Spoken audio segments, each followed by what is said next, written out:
Celebrating 4 years of talk like you've never heard it before, this is GabNet, the Great American Broadcast Network. This is an Internet Network news break. IP Pingsley reporting. Our top story, the Great American Broadcast Network, otherwise known as GabNet, is now a TuneIn partner. TuneIn, the world's largest audio network, has joined forces with GabNet, the world's most innovative talk network. GabNet's partnership with TuneIn means that listeners now have 3 main ways to listen to GabNet programming: Gabnet.net, TuneIn.com, and the convenient TuneIn app for smartphones. To participate in the network's innovative citizen panels on GabNet programs, use Skype and type the handle GabNet Live, or call on your phone 347-352-0079. For more information on this network, its programs, and its hosts, log on to Gabnet.net. That's Gabnet.net. This has been an Internet Network news break. Talk like you've never heard it before is now talk like you've never seen it before. Alex Bennett's Ramble is now in video. Log on to Alex's Facebook page at facebook.com/abennett every Tuesday through Friday at 10 p.m. Eastern and experience the Citizen Panel like never before. We put a face to people like Phil, Patrick, Renee, Kevin, Tony, Jeff, Bree, Brian, and all of our regulars. And Alex is there too, in his PJs. Just be glad he isn't naked. You can be one of those people who gets seen and not just heard by calling into Skype. For more information on how to Skype us, just go to Gabnet.net. You can dress any way you want, provided it's decent. GabNet is now not just talk and not just a pretty face. So why don't you add yours? You love GabNet. You love the hosts and the citizen panels. In fact, you wish you could take them wherever you go. On your computer, log on to Gabnet.net, where our stream is available around the clock. On your TV, GabNet is available on Roku with the same around-the-clock stream, plus all the latest episodes of GabNet programs, old favorites, videos, and tons of celebrity interviews. When you're mobile, we're on your iPhone or iPad with podcasts accessible via iTunes or Stitcher, and that same around-the-clock stream on TuneIn. If you don't want GabNet wherever you go, well, the hell with you. Go ahead, listen to your old-fashioned talk shows that do things in the same old predictable way. Meanwhile, the rest of us will be having fun listening to talk like you've never heard it before on GabNet. Hi everybody, this is Alex Bennett, and I've had a long and interesting trip. It's called life. And for years, people have demanded that I write a book about it, and while I've been a writer, my main talent has always been that of a broadcaster. Over a year ago, I decided not to write the book, but using my best skill, I decided to tell it. It's called Life in the Passing Lane, and I described it as an audio biography. It's presented in 30-minute chapters, so it's easy to binge listen. And you can access it on the GabNet page by clicking on Life in the Passing Lane and going to a page with every single episode, plus some extras. If you want to access it on your mobile device, that's easy too. It's on iTunes. It's Life in the Passing Lane, an audio biography by me. I'm Alex Bennett. Celebrating 4 years of talk like you've never heard it before, this is GabNet, the Great American Broadcast Network.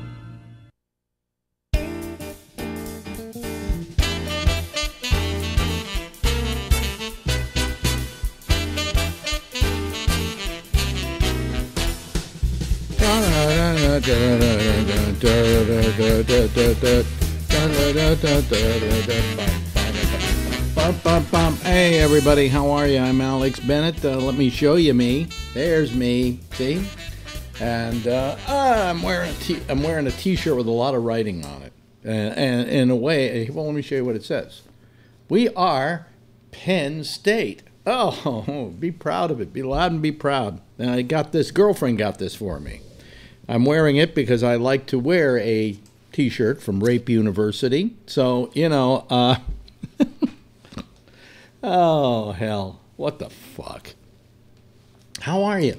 How you doing this evening? A little bit later, we'll be talking to the the citizens panel. I'm a little choked up tonight because the weather outside is spiteful. It's getting really wet and stormy, and we're supposed to get a nor'easter in here. Well, when that happens, I get all clogged up, and my sinuses start acting up, because when I was a little kid, I had sinus problems. And my parents did everything they could to take care of my sinus problems. I think I even had my adenoids radiated or something. I can't remember, but I had a whole bunch of stuff. And it just turned out I had a sinus problem, and I've had it all my life. I don't get sinusitis a lot, but I just get drippy whenever the weather changes. And as you get older, might I add, because I see I'm old, I'm an old fart, everything starts to ache. Teeth start to ache, elbows start to ache, legs start to ache. The feet start to ache. Oh, everything starts aching. So this is all what you have this to look forward to as you get older.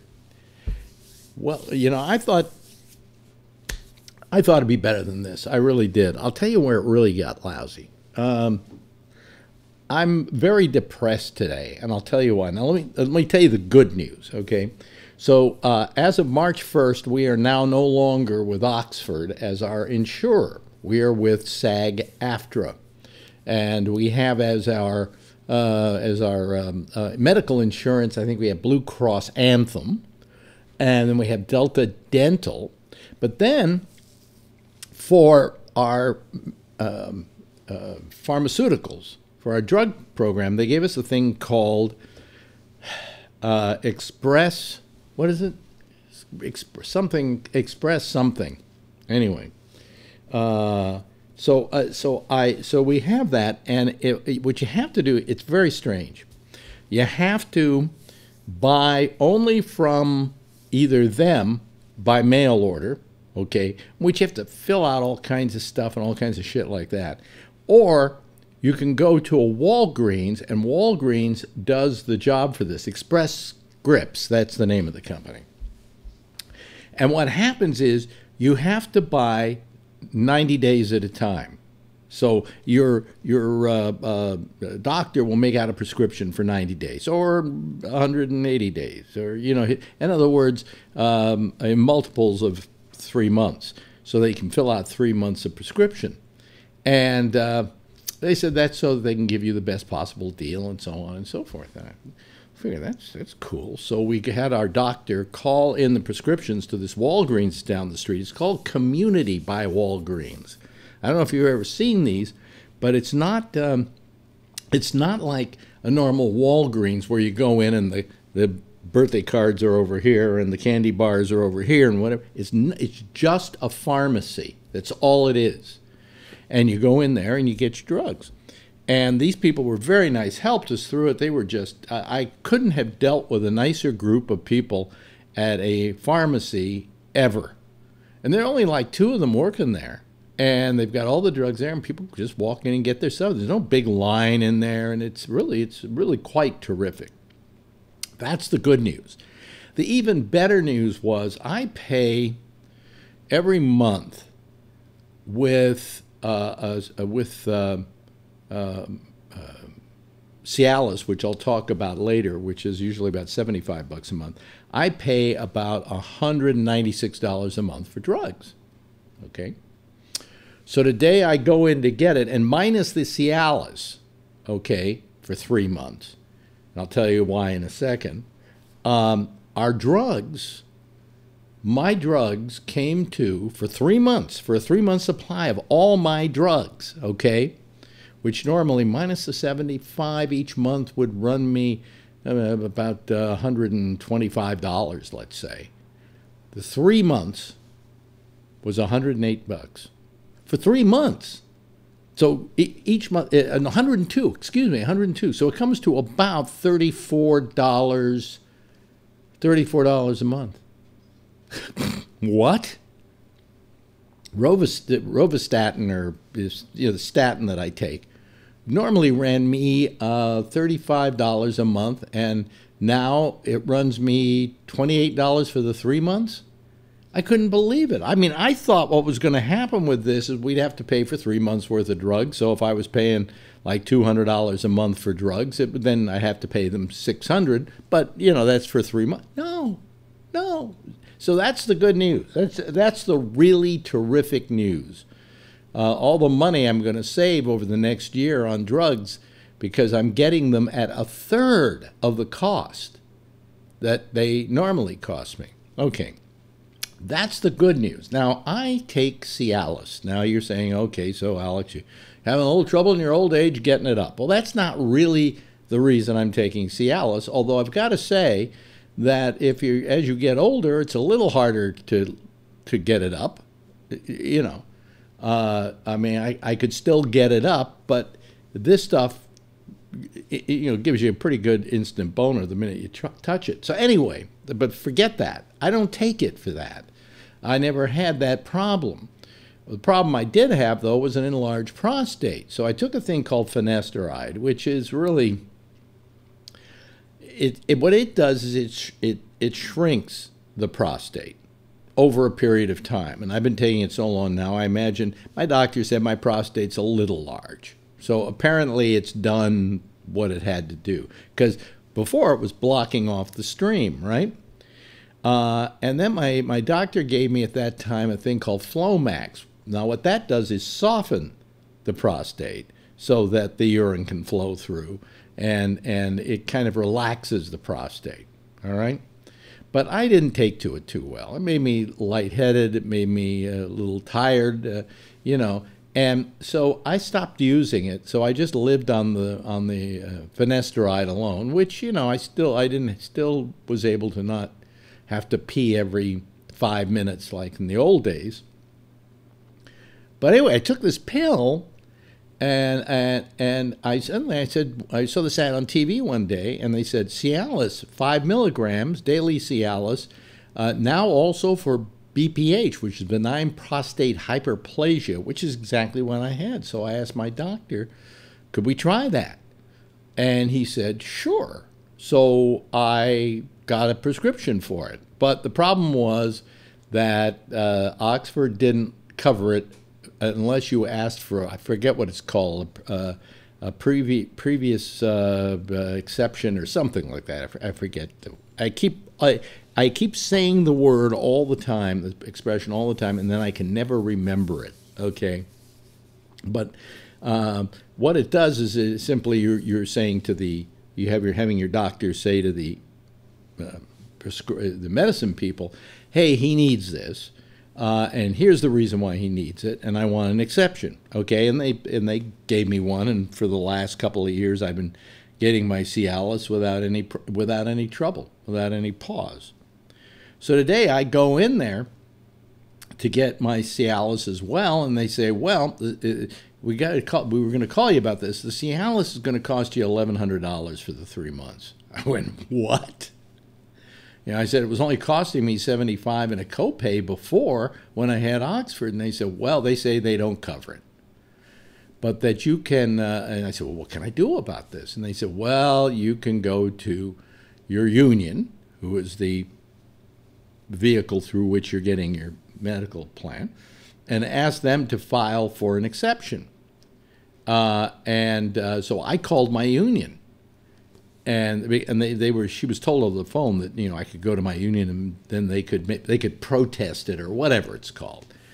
And so my union said, yeah, have your doctor, here's the facts, send us the request and say why you need it, and so on and so forth. So I phoned it into my doctor, and my doctor's person got back to me and said he isn't in until Monday. So Monday I will know whether I'm going to get this drug or not. But let me tell you, I mean, I suppose if I had to, I could use another drug. But this drug makes me I feel very comfortable with it. I don't have any side effects or anything else. But now I'm practically having to beg and plead so I don't have to feel discomfort. And yet these people don't want to go with the boner drug. Now I checked to see like if I had Medicare Part D, which I guess I could tack on to my medical at this point if I wanted to. How much would they cover it? And here's a nice, interesting fact that you will enjoy, I think, no end. Okay, you can get. They will not prescribe. They will not give you a prescription for Cialis. Okay, you have to fight and beg and plead the government to give you a prescription for Cialis. Somehow, because the fact that it gives people boners bothers them. The fact that it helps with BPH seems to be a lesser thing. They will not pay for. Now let's say you have a boner problem. They will not pay for Cialis if you have a boner problem. Okay? But they will pay for you if you need a penis pump. Yes, Medicare will take care of a penis pump, but it won't take care of the drug that might be the alternative to a penis pump. So, there you go. But part of the problem is the drug becomes a prohibitively expensive drug. Right now, I looked it up, it's something like $325. $325 for a month's supply. That's 30 pills. You can get the other stuff. You can get the stuff that you take only when you need it, but that's not what I have to have. I have to have something that's a prophylactic, as it were, that it's in me every day. Okay, and so I take the 5 milligram, and that's just constant. Okay, so here's what the problem is. My doctor thinks I need this drug. This drug makes me feel comfortable. It solves a myriad of problems, okay, is what they believe and think, and he's right in his assumption. Why shouldn't he have the right to say, hey, he should have this drug? Why does he need to write a second letter? Because he wouldn't be prescribing it for me if he didn't think I needed it, right? But no, we've got to go through all these bells and whistles to try and get it done. And it might be in the end I'm going to have to settle for something like Flomax, which really I didn't tolerate that well. So I don't know. Maybe I'm worrying ahead of time, and I shouldn't even think about it because as things go, hopefully it'll work itself out. But I've been depressed all day about this. Not that I don't get depressed about all kinds of things. Gee, I notice when I turn on my screen, turn on my Skype, my screen gets whiter, and then I get brighter, and so on. But this bothers me that we have to even question the problem with drugs in this country and with things that make people comfortable. This is a drug that makes me feel comfortable. I don't feel like I have to go to the bathroom every 5 minutes. It unloads my bladder all the time, and I don't have any real problems with it. I had a little problem with the Flomax, but the Cialis, no. And I was so happy when it came along because I saw an alternative to the Flomax, which I stopped taking and suffered a little bit because I really didn't want to use it anymore. It was not making me feel very good. Okay? So anyway, so I've been depressed about that all day. Okay? And then I get do you want to hear my depression? Do you really want to hear my big depressions? We have a company here that I do my website through, and that I also put all our shows on, so we can then put them on Roku and things like that. It's my ISP. It's it's not my ISP. It's what we call the server, basically. And to get my stuff onto it, I usually just go to GoDaddy, and then I sign myself on, and then I go through a whole process, and I get to the point where I can sign on to all these various doohickeys. Well, starting last week, it wouldn't come up. It would like freeze, or it would say error or blah, blah, blah. So then I would have to call them. Now, I don't know if most of you don't have any need for GoDaddy because you don't have a website, okay? But this is what serves my website and a few other things. So I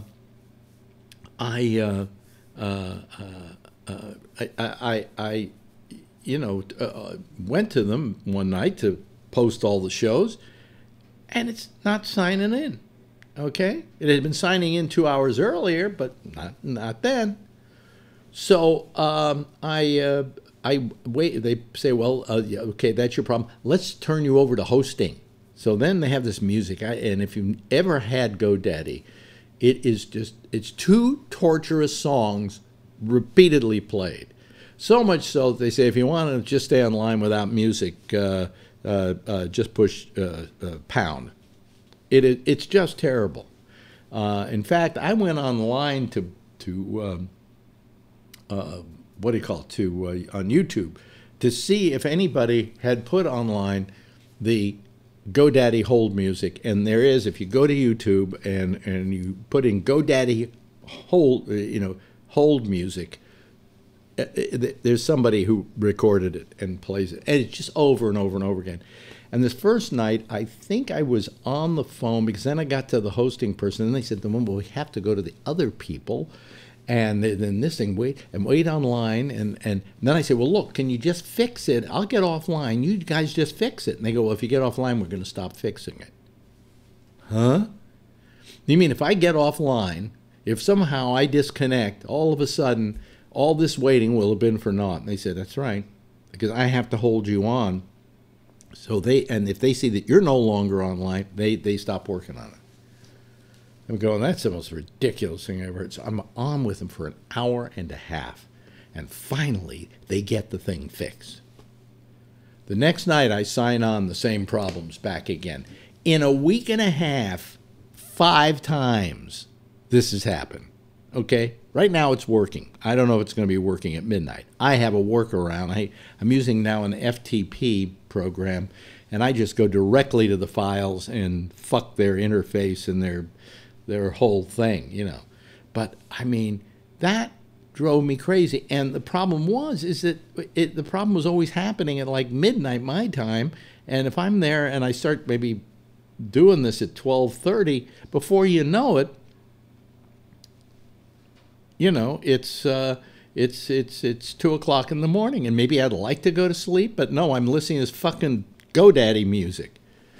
So anyway, it's working now, but it doesn't matter. I can still post the shows and everything's fine, which is the other problem. I am going crazy, okay? Literally nuts. I hate to complain like this. I shouldn't take the half hour to complain. I should take the half hour to complain about other things that are worth complaining about. But I just am amazed at how badly some companies are run. And I've always loved GoDaddy because I always felt they did a good job of hosting my website. I've never had problems with them. And just recently, there's just all these problems with wait on the line so we can tell if, so what have you. So, that's one of the things driving. Oh, the other thing is driving me crazy, okay? And I got to take this up with everybody that has a show here. Every show that goes on the air here, I have to create a what's called a XML file. An XML file is a file that has all the information about the shows and all the information that, like when you go to Gabnet on Demand on gabnet.net, and you go to Gabnet on Demand, all those things there are there because I have filled out a form. All right? And it's the same form every night except for changing one thing. The date, okay? And so every night I sit here before the show, and I have 4 shows I do it for, and I have to fill out each one. It's not like I can say, repeat the last one, and then I just change a few things, and that's it. No, I cut and paste the day before into the new day. Anyway, if you think about it, I do 4 of these a night. I used to do, I think, 5 a night, but now I do 4. I do one for Damien, I do one for the intersection, I do one for this show, and I do one for the video. Okay? And then on Wednesdays, I also do the arena. Now, if you figure that on the average, over the last 4 years, for 4 nights a week, I've had to fill out one of these things for those things for 4 shows. 4 times times 4 is 16. Okay, so I do it 16 times a week. Now you add that to how many years I've been doing this, and by the time you're through, we're coming into a couple of thousand. Okay, of these things, these things I have to post, and it's getting to the point where I don't know if it's that I'm getting old or I am just getting so goofy at doing this that I'm starting to make mistakes. I never made mistakes before. Now I make mistakes. Mistakes. Hold on a second. This is my sinuses acting up. And so I have to do these things, you know. I want you to appreciate what I do here, okay? So anyway, but hold on a second. I have to blow my nose, and I don't want to do it on the air. So let me just turn the sound off a second. Boy, okay. I'd say the problem with having a mustache is the snot gets in the mustache.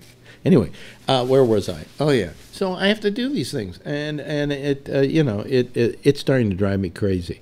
And I've always tried to figure out, is there a way that I can do this that will not be as impactful on my life, you know? And there isn't. And I think Amy, when she was staying here one night when she was in New York, said, "Oh, well, I can figure out a program that will do that." Well, I've yet to see it, Amy. So, you know, that's driving me nuts. And there's no way. Now you say, well, why don't you just have each of the people that do their own shows post their shows? Because they also goes to YouTube, you know, so they're on YouTube. And I could have them do it, but it's not that easy. You know, I keep looking for programs that are cheap and easy for them to use to be able to fill it out, and we could figure out a way for them to do it so that it's taken care of. But I wish I didn't have to do that part of the job. That part is starting to get to me. And if I stop it, then there'll be no on-demand, and there'll be no new stuff on Roku, and there'll be no stuff going up on YouTube. So I'm stuck doing it, you know. And I've been doing it for over 4 years. So, you know, I wish I had an answer to that. Anyway, more coffee will do it. When I get, but so what I do is I post the show. If you ever notice, the shows are posted early, like about 6 o'clock my time, 7 o'clock my time, when I get a few minutes, and they don't have the file of the video, okay, or the audio rather. That I do after the show, and then all of a sudden, all I have to do is upload them onto the site that, of course, doesn't work, right? So I have to FTP them now using something else. So anyway, that's the way it goes. Am I complaining? You know, I mean, I wish I were getting paid for this. Then I would have no reason to complain, but I'm not, and I haven't made money on it, and I haven't made a dollar in. Well, I do get, you know, Social Security, and I do have a pension at AFTRA that's not huge. So I do get several $1,000s a month, but I really haven't had a paying job. And I would love to have a paying job. I think I'm damn good. I could go on the air and not have to complain, because I just get on the air and complain about the world around us, which is really what is my specialty. I'm drinking Big Bang coffee again. I love Big Bang. It's my favorite coffee. It's made by Pete's. And it just has a really nice, easy taste. Well, I'll show you one more thing I got. This was the worst thing I bought, okay? Look at that. See that thing? See what that is? See? You plug that, right, into like the earphone jack, and then you turn it on, and then I've got some Bluetooth earphones here, and ideally it should play the audio through the Bluetooth earphones, and it does. It works. But there's a delay. It's just a little minor delay of about a second or so, a fraction of a second, but enough that while doing the show, it would drive me batty. So anybody want this? It's a waste of my money. Anyway, and I got these. These, by the way, are the best. See, I mean, the reason I wanted to do this, I use these Etymotics, but I found these earphones, right? These Bluetooth earphones. And I got to tell you, they are superb. The sound is, I think, better than the Etymotics. And it only costs like $29. I got girlfriend a pair too. And what I love is when you're not using it, you can put it around your neck and see the magnet? See what it does? See the magnet there? Yeah. You can just put it around your neck like this, and then you do the magnet, and there you go. So you don't lose your earphones. Isn't that terrific? Unlike those fucking hash pipes that Apple is selling. Oops. I got to get out of all of this. Oh, now I'm tangled up. Hold on. Let me get untangled.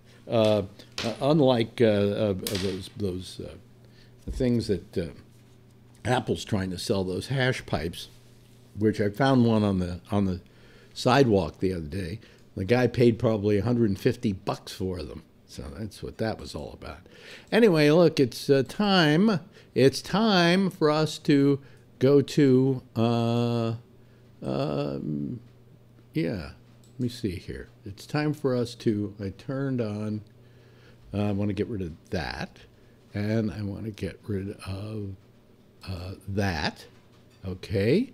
And then we will turn on the audio here, and the Gabnet is on. Our Gabnet line is on, so that people can call us and talk to us and gripe about anything they want to. Or you don't have to gripe. You can just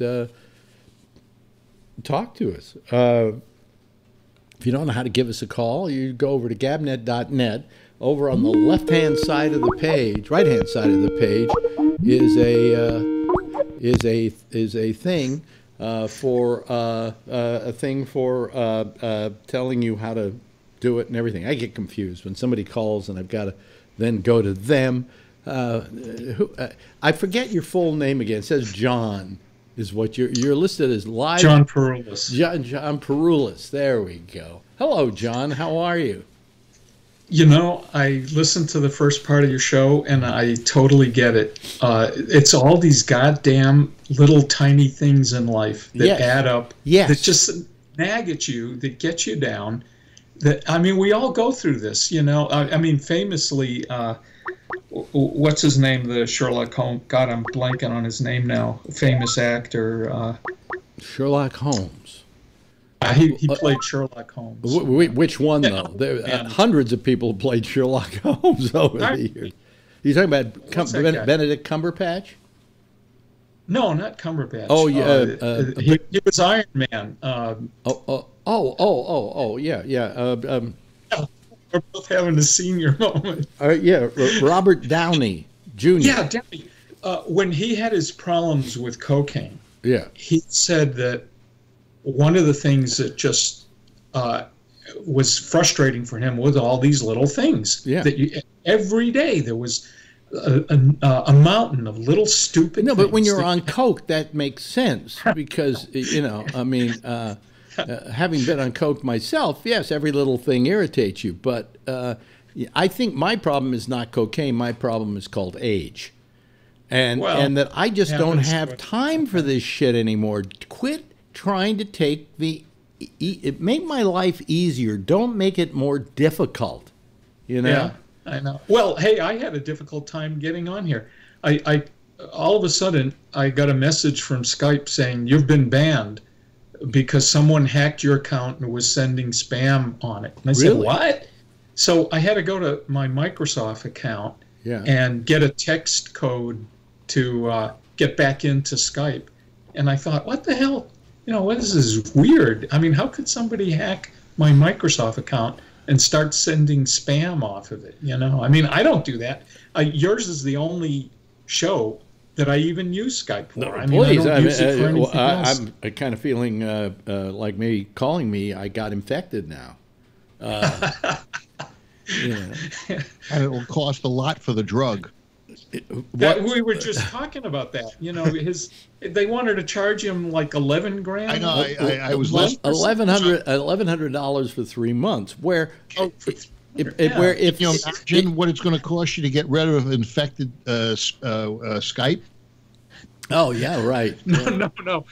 No, he's talking about his process. Cialis, I know. Cialis, yeah. But I mean, you know, I had the same thing with the finasteride that you were talking about. What was uncomfortable? I was uncomfortable with the finasteride. Well, there was some sort of side effects. I don't remember exactly. Finasteride has side effects, but I've lived with it for so long it doesn't bother me now. But you know, I just think that if your doctor thinks you need a drug, then the prescription company, because you are paying them money, should okay the prescription. The Cialis 5 milligrams worked as well, if not better, than the Flomax, and so I didn't like the Flomax either. Yeah, and there's no side effects with the Cialis. Yeah, well, and they should know that. But the difference between Flomax and Cialis costs $325 a month if you want to buy it without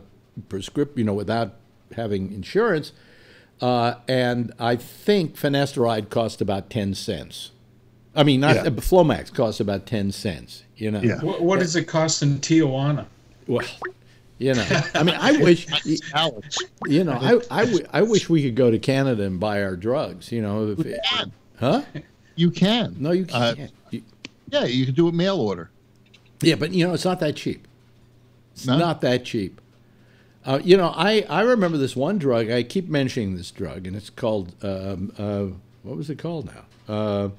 But it was for IBS. Yeah. Well, no, it was started. Oh, God, why can't I remember it? See, I'm gone. I'm through. My life is over. You can't, you know. But anyway, I took this drug, and it was great. My doctor made out like a couple of about a year's worth of prescriptions on it, and I had like 5 bottles of it here, and I wasn't even using it that much. Then all of a sudden, I went in to get it one day, and they said, "Oh no, this is you have to get what's it called? A pre-authorization. That's the prior authorization." And I went, "Well, how much is it going to cost me if I when I first bought it, and I didn't get a prior authorization. I didn't get it that taken care of. It was like $300. So this is a few years later, right? And so I say to the person, "Well, how much is it going to cost me?" I'm figuring they're going to say $300. Maybe now it's $350. They said $2,100 for a month's supply. And I went, "What? How did it go from $300 to $2,100?" And I'm figuring, is this the same guy that owned that company that made the AIDS medicine? You know, because they went after him because it went up like 500%. But I figure by my reckoning, this thing went almost up about the same amount. Yeah. And then we tried to get prior authorization, and it was hell. I mean, we couldn't get it. We just couldn't get prior authorization. And my gastroenterologist was saying he needs it. He's got IBS. And really, it was at that time the only thing that made me feel comfortable. And so I felt uncomfortable because the medical companies wouldn't pay for my drug. Now, here's the thing. I cured my IBS, or not cured it, but I took something just as good. Probiotics. Clean the thing out completely. I mean, not completely. Every now and then I get a little flow back because I forget to take the probiotics. But you didn't want to listen to me about probiotics when I told you, and you didn't want to listen to me about the chiropractor. So, you know. Well, I still haven't done the chiropractor yet. I haven't done the chiropractor yet. Yeah. Hey, we're all going to join the NRA after listening to you the other day. Oh, thank you. Hey, John, by the way, assume your position.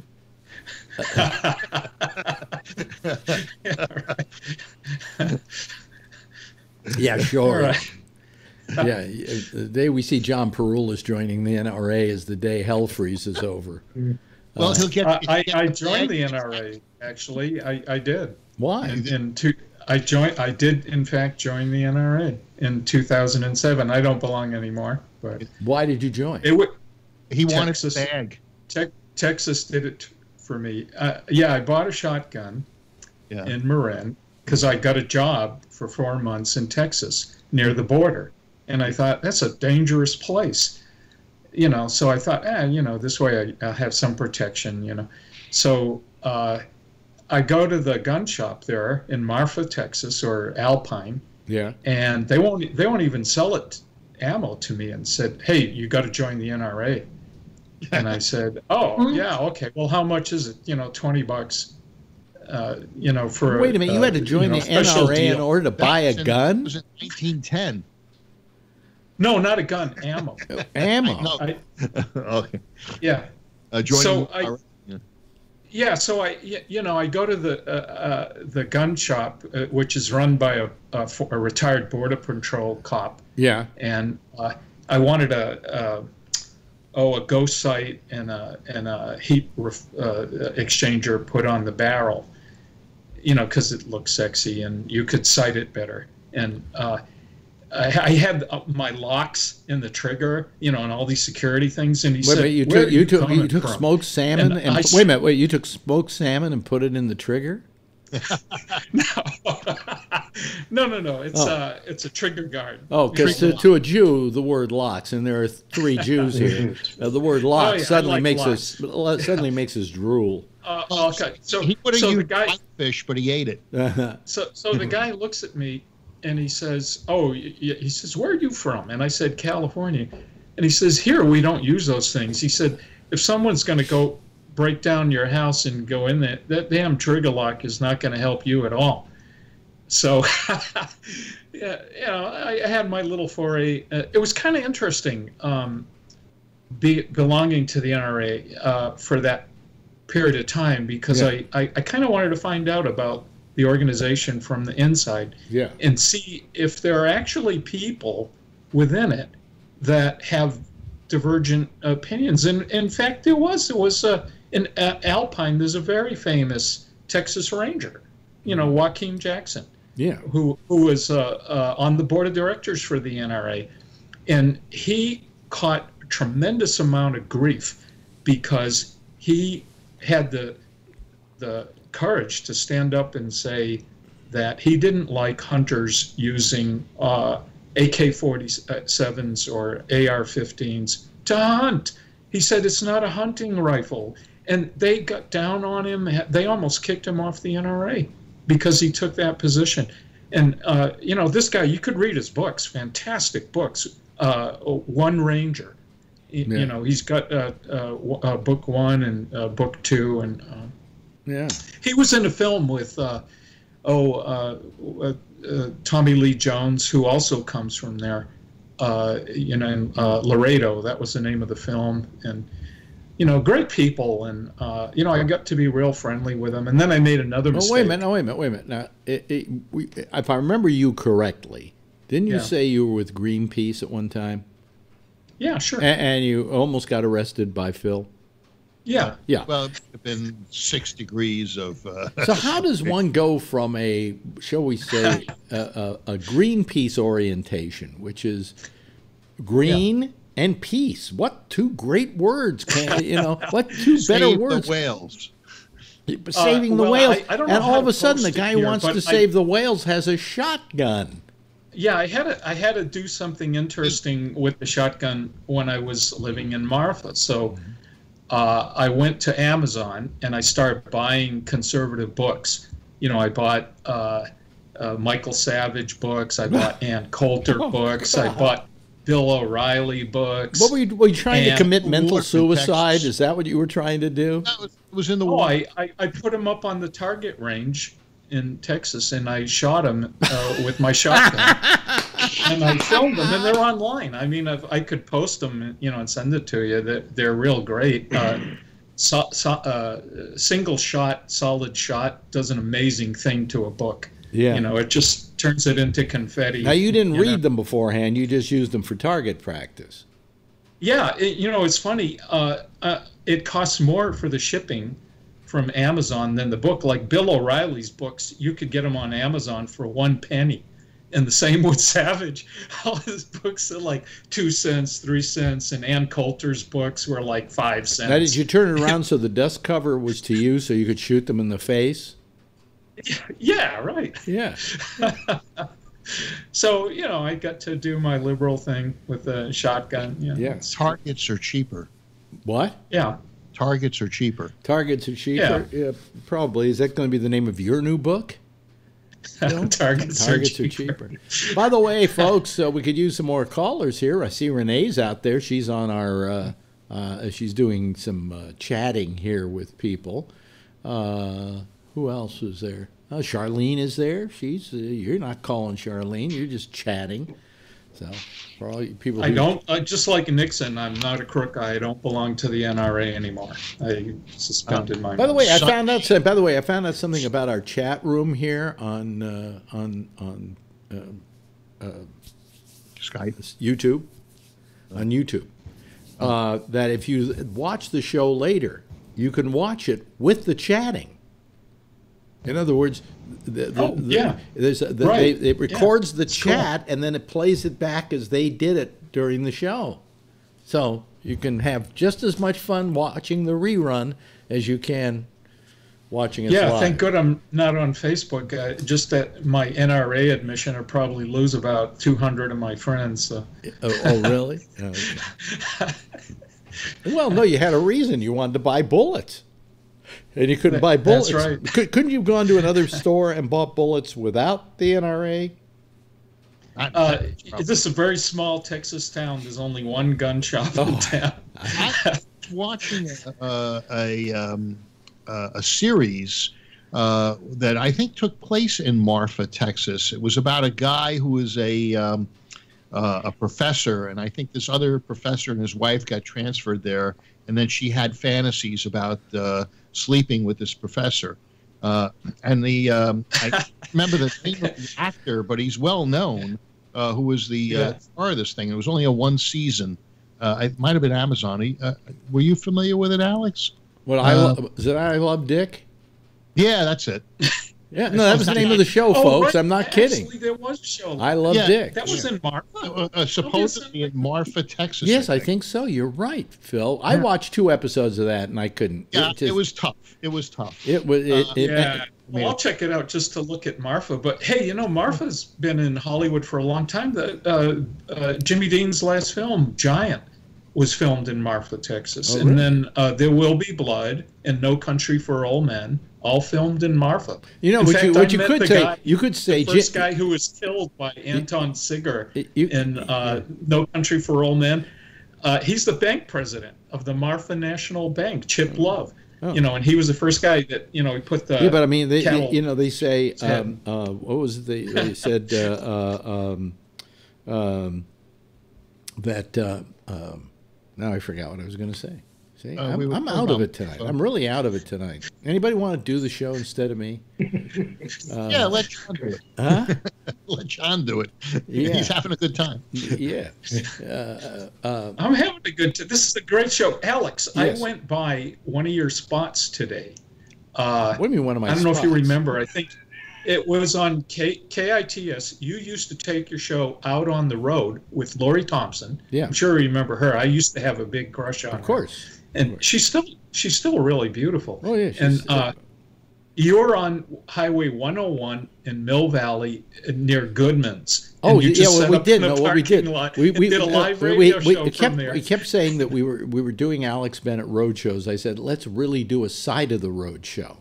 So we actually put a line in by the side of the road on Highway 101 in between Sausalito and Mill Valley. I think it was probably physically in Mill Valley, and we just did the whole show from the side of the road.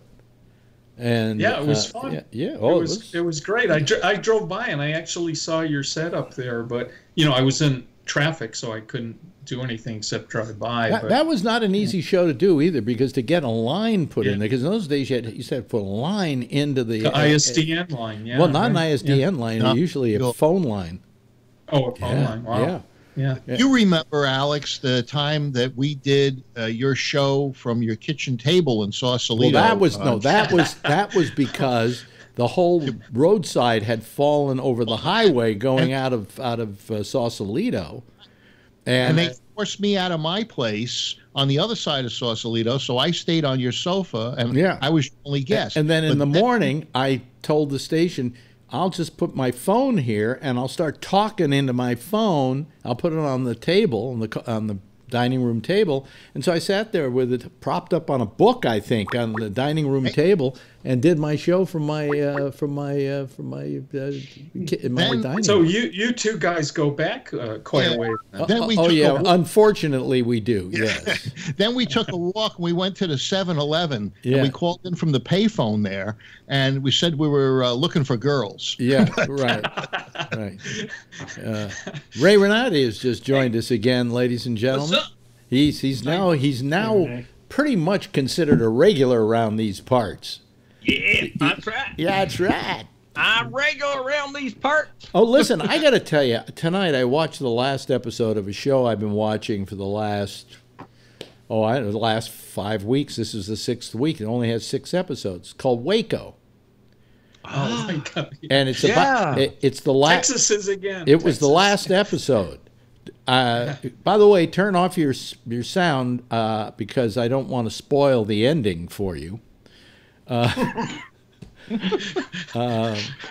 It was, I think, all told, spectacular, because one of the guys that they used as source materials, the guy who plays the guy who talks to the people in the building and is trying to talk them into coming out, and he's I don't know what they call the job, I forget it now.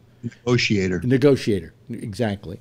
And so the negotiator, and then the other book that it was taken from was one of the guys who was in there who got out.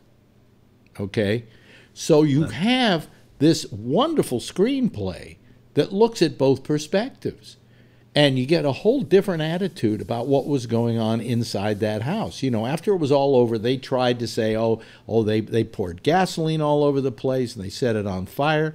It's not true. It's not true. It was, in fact, the incendiary qualities of tear gas.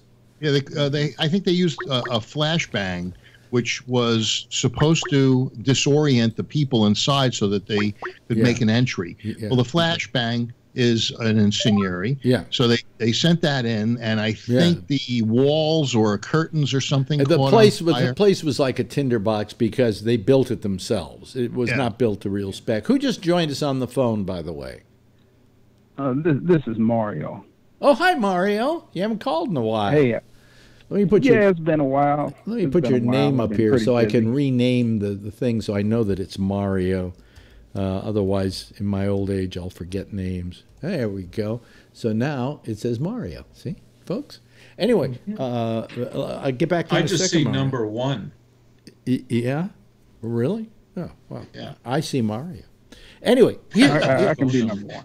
Here's the point I'm making.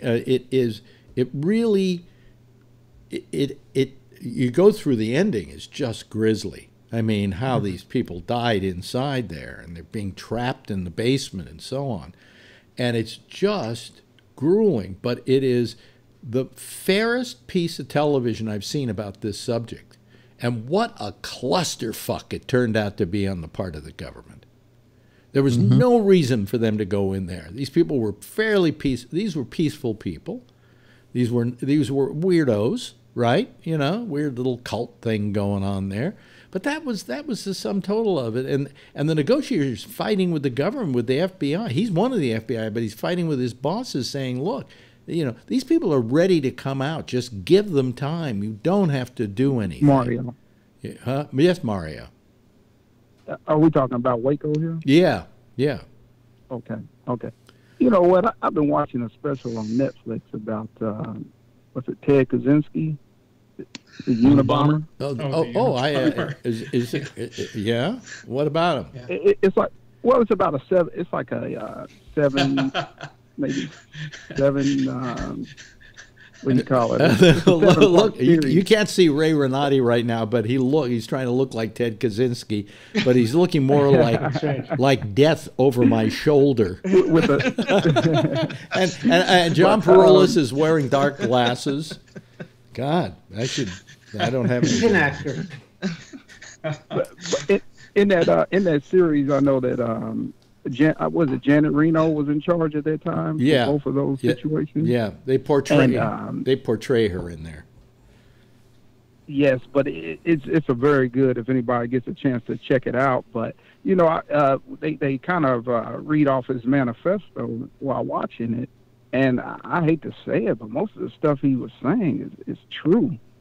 Just about how you get enslaved by technology. Oh, his manifesto. Well, if it wasn't his typewriter, they gave him away. Well, let me put it this way: if he hadn't, if he had just been.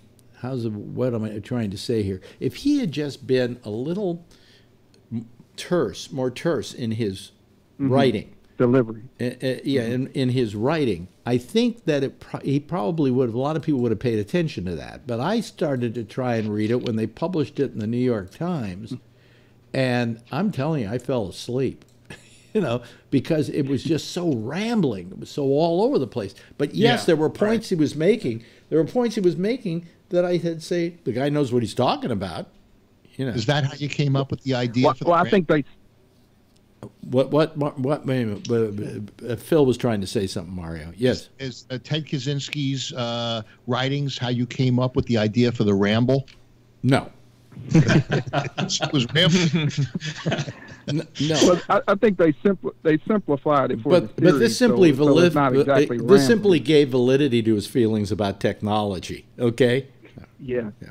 He wasn't he a graduate student at Cal for a while? Oh, I mean, he was a pretty sharp guy, but then he became paranoid, I think. Well, I mean, I think he knew a lot of stuff. I thought there was a Stanford graduate that hit his professor with a hammer. No, that's a different guy. That's a different, not. Yeah. That's the guy they let out of jail. That was Streletsky. Yeah. Okay. Yeah, he was a Russian. Vinsky, Streletsky, they all sound alike. Yeah, they let him out of jail after what 7 years or 14 years or something after he murdered his professor, I think. Yeah, that's right. Yeah. Wow. Crazy, man. Did he graduate? With honors, I think. Yeah. My eye is maximum cum laude. And I'm a new teacher sponsor. I used to have some stuff for my eye when it started itching, and I can't find it anywhere here. Talk to yourselves. I'm just going to go and get it. It's right outside the front door here. Hey, I got this thing. It's like a little... Here it is. Hey, Phil, this is Mario. Yeah, hey, back here. All right, Phil. Hey, the other night you mentioned, I found this stuff I had to go look it up. In the hospital. It was so dry that my eyes started itching, something fierce. And so they gave me this stuff to use. And it was so good, I bought like a case of the goddamn stuff. And it's for dry eye, but it's also, if you have like an itchy eye, you can just take it and put a little bit of it there on your finger. And just, there we go. Mario was asking a question while you didn't have your plugs in. Oh, okay, Mario, what's your question? I was asking Phil the other night. He had mentioned. I actually had to look it up. The Promise program for the. Now, what is it your understanding that the Promise program does? My understanding was that the schools were given a grant to reduce crime. And one way that they were able to reduce it was not to report it and to allow the school to handle it internally rather than report it to the police. And do you know why that is? Do you know why that was? Yeah, they were looking for better statistics, and they supposedly wanted to keep the kids out of the court system. Right, because a lot of nights I wish I could call. I mean, I listen every single day, but a lot of nights I wish I could call, but I go to bed kind of early. Yeah. Mm-hmm. Where are you? What part of the country are you from? He's in Alabama. Indianapolis. Oh, Indiana. You just assume because of the dialect he was from the South. Did he somewhere. move?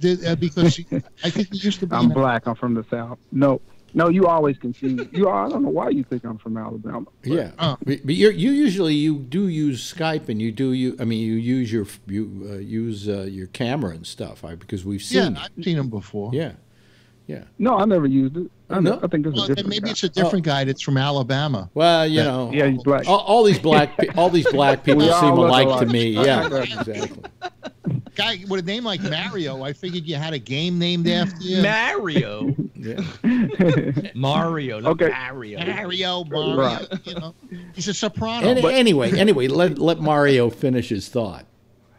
Thank you. So, So anyway, I like to call to give a different perspective because, just to add some diversity to the panel. Because my understanding of what that is about, Phil, when I was in high school, which was in the 90s, a lot of times what will happen is you'll get into a quarrel with a guy and you guys get in a fight or something minor, and then the next thing you know, you have a record, a battery or something of that nature, where some of the suburban schools, things happen and it's just like, oh, I'll call your parents and, have them talk to you, and then, you'll be back in school in a day or two if you're even suspended at all. So a lot of the inner city students were catching full-blown records behind, fights or just incidences that were happening at school. And the only place I was able to really find a lot of information on it was Rush Limbaugh's site. It was instituted by Eric Holder in 2013. And from what I understand, it was, they were making an effort to reduce crime. But the thing is, you have to learn to distinguish what's a propaganda from reality. Anything that you would read from the right wing, you think is propaganda. No, I that's not true. I'm just telling you what I lived in. I think it's what I lived in life. Yeah. Mm-hmm. How old? What I lived from life. Yeah. I'm 37. No, I think let me interject here and say that what I think Phil was trying to say is this program existed and where it was misused was that in order to be able to get money from the government and so on, schools, rather than report problems and incidences in the school, tried to deal with them from within the school, so there was no record of them having happened. I think that's what he was trying to say. But I don't see anything wrong with, if they're getting money for it, but people's lives are being saved instead of them. I agree. I agree with. I think we would all agree with the basic premise of the program. It's just that nobody took into account the fact that some people would misuse it. That I think is what. Mario, 17 kids in Parkland, Florida, are dead because of. Not because necessarily because of that. Hey, he had 39 contacts with the police, and nobody did anything about it. Yeah, but that had nothing to do with what that program wasn't put into place for him. No, but it was put in place for people like him. He wasn't going to be reported regardless because he was white. That's my point. Okay, so you're pulling the white card. Well, yeah, I think it's a good one. Yeah, he's got a point. That's absolutely true. Nah, all the kids down there are white. If they were in Opelika, it'd be a different story. But they're in Parkland. Well, let me. Okay. Well, let me tell you this. The only reason. I've been dealing with kids bringing guns to school since I was in high school. They never shot up the place, but I know plenty of guys who brought guns to school. Yeah. Okay. Why? Why? Yeah. They used them because a lot of times it went with their persona. Yeah, that's right. They never used them, but they would show them off. Yeah. And then it went with their persona for one, and for two, they used it for protection when they were getting off the bus at home in the neighborhood. Mm. Well, it's too bad people had to live with it. Anyway, go ahead, Mario. Well, I mean, somebody has to live. It's America. Or any country. Someone is living like that. But here's my point. My point is now. This is something we've been dealing with for years because, just like in Chicago right now, with the murders, 340 plus murders every year. Every time there's a murder, I have never once heard anyone talk about this kid has lost his mom, 2 months ago, 3 months ago, so on and so forth. There's no excuses. There's no, there's nobody in there looking to see that these guys some of them are maniacs or, may have mental health issues that aren't being addressed, but they're just seen as, they're thugs and they're, You know, that's what you kind of expect when you go to Chicago. Let me ask the panel something. Have there been any black school shooters? I don't think so. No. Not that I can think of. No, you're right, Phil. You're really right. That's not because they're armed, but Right. So, you know. but here's the thing. But the mental health issues, you know, are plaguing Chicago and a lot of inner cities, but nobody addresses them. I think there's a lot of crime in Chicago. Or make excuses when things happen. You know, the first thing you hear when this happened, when the South Carolina church incident happened, was a lot of pity about the upbringing of the child and what he faced. Yeah, it was a white shooter. Exactly. Yeah, the thing about Chicago that you mentioned, you know, Chicago has the most onerous gun laws in the country, or almost the most onerous, and yet they have the highest amount of gun crime in the nation. So. And then, you know, people say, well, they're getting the guns from Indiana, but these people aren't getting their guns legally. You know, what difference does that? Well, because what people want to do with these AK-47s and the AR-15s, AR-15s is they want to stop people from buying them legally. But the problem with gun crime is that it's the illegal getting of the guns that in areas where they have these laws. But there's one thing that all gun crimes have in common. Somebody pulled the trigger. Guns? Yes! Ray, you're the winner. And also, you're what about people? Bullets! People. You see, you want to blame inanimate objects. No, wait a minute. They are not inanimate objects when they are being used.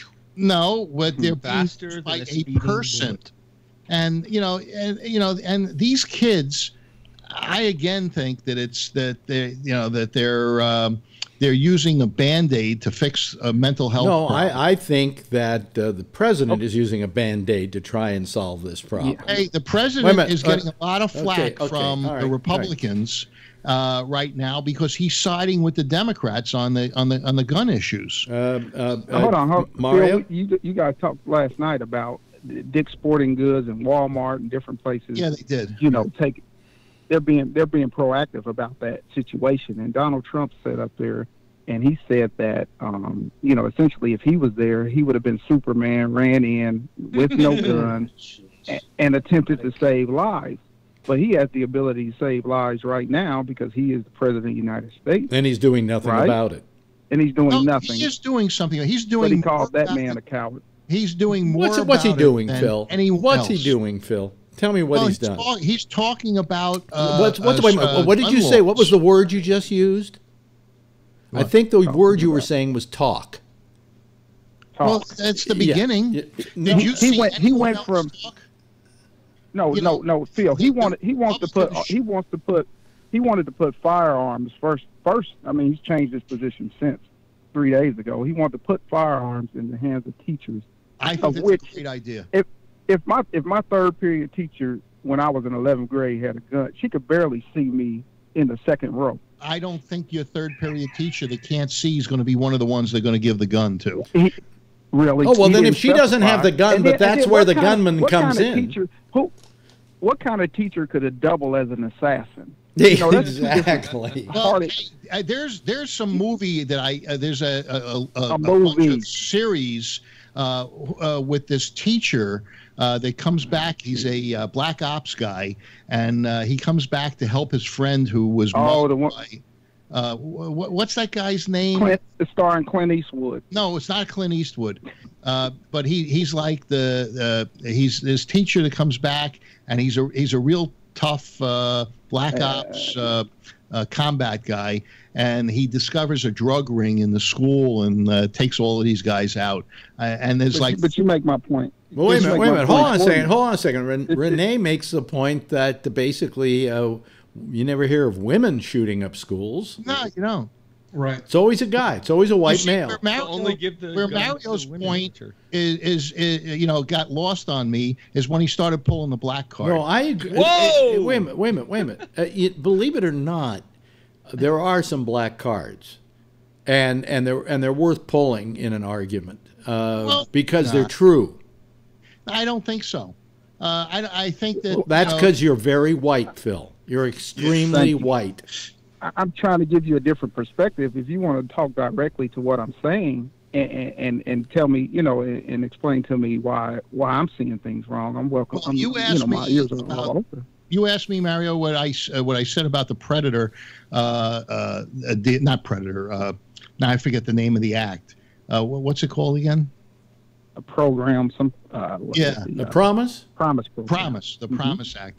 And so I brought it up, and it's not being exposed on the news in a lot of areas, but it is true. And Eric Holder created it. These schools took the money, and because of it, they didn't report crimes that could have saved lives. I hate to read. Right, wait a minute. I hate to read. It's nothing black or white about that. I hate to read something on the chat line here because Renee should be calling on this, but she isn't. It says mental health is a red herring. We can't fix the mental health thing because mental health is a health care problem, and the Republicans killed the ACA. It has nothing to do with getting insurance. If you got mental health problems, what happened is the courts said that these people have civil rights, and you can't take them off the street if they don't want to be taken off the street. Because they have civil rights.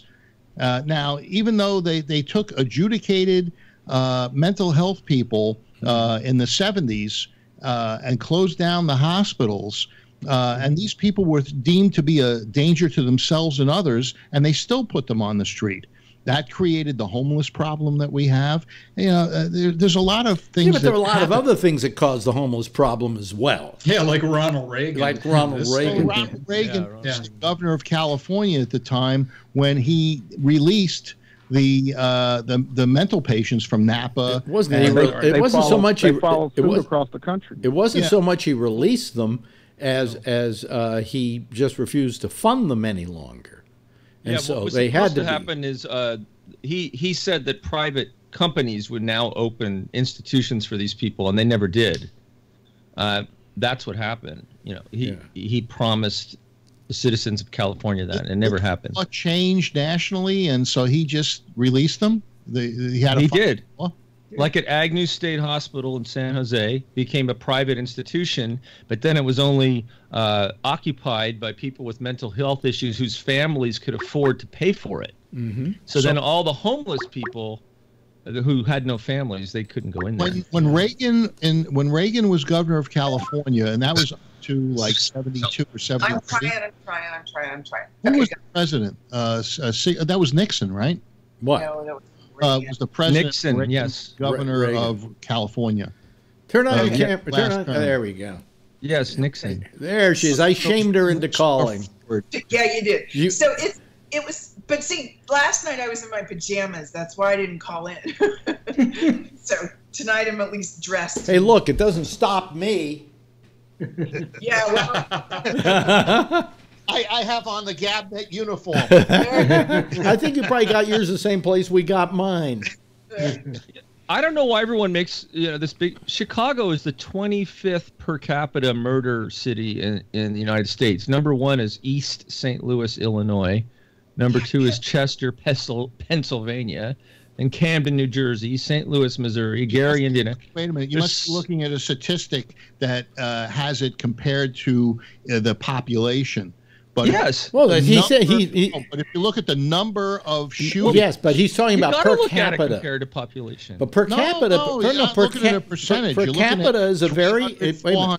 Phil, per capita is a very interesting statistic to pay attention to, because it's interesting that Chester, Pennsylvania, has as much murder that it makes them the number 2 in the country per capita. 6 people that live there, and 2 of them got killed. Well, if you're one of those 2 people, it's not good. Renee had her hand up, and then I think Jeff wanted to say something. Sorry. I think we have to listen to what the kids are going to come out with, and then back whatever that is. So because kids know. You know, we used to say these kids don't know nothing. Now all of a sudden they're experts. No, but they're reaching out to people who are experts, and those people are adult people, and they're coming through with statistics and information that they need in order to get a game plan together, and I want to see what they're coming up with. Well, I think that there's a lot of bullshit on both sides. I was listening to this thing, Louder with Crowder, and this guy was sitting there talking to a person saying, you know, convince me why there should be gun control. And this guy Crowder says the CDC reported that, and I thought this was false because he said the CDC reported that there were so many people that stopped armed people from killing other people.